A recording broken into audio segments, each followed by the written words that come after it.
ทุกคนดอกตำแหน่ตำนองอยู่บ้านเขาเจ้าลายแห่งลิบ่ฮู้ว่าบ้านพี่น้องดอกอีหยังเนาะลายเลยเต็มทางเลยทุกคนแล้วมื้อนี้โอเอไปตลาดก็บ่ได้หยังเนาะก็เลยแวะซื้อเอาแจ่วฮ้อนมากินในความคิดโอเอหั่นนะคิดว่าแจ่วฮ้อนน่ะสิเป็นแบบเดียวกับจุ่มเพียอยู่บ้านโอเอแล้วเขาเจ้าฮ้องว่าแจ่วฮ้อนนะความจริงก็คือบ่แม่นเนาะทุกคนโอเอก็บ่เคยกินจักเทื่อดอกแบบนี้นะเบิ่งน้ำจิ้มมันก็บ่แม่นแล้วทุกคน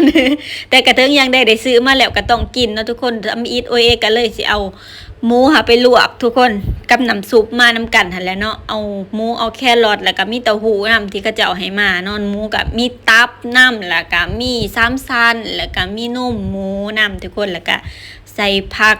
ผักบัวละพาผักบุ้งผักกาดขาวเห็ดเค็มแล้วก็มีเส้นหลอดน้ำเด้อทุกคนหรือว่าวุ้นเส้นนะ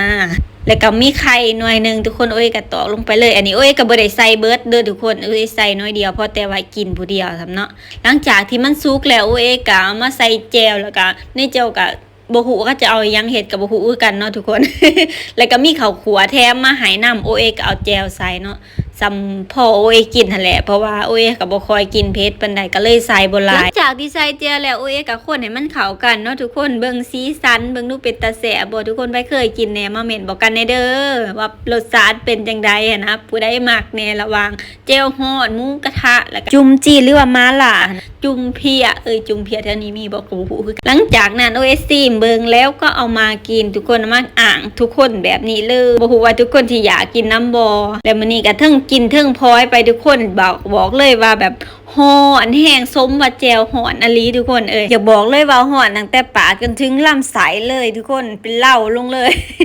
ขออนุญาตนำเด้อทุกคนถ้าโอเอว่าคำบ่สุภาพเนาะ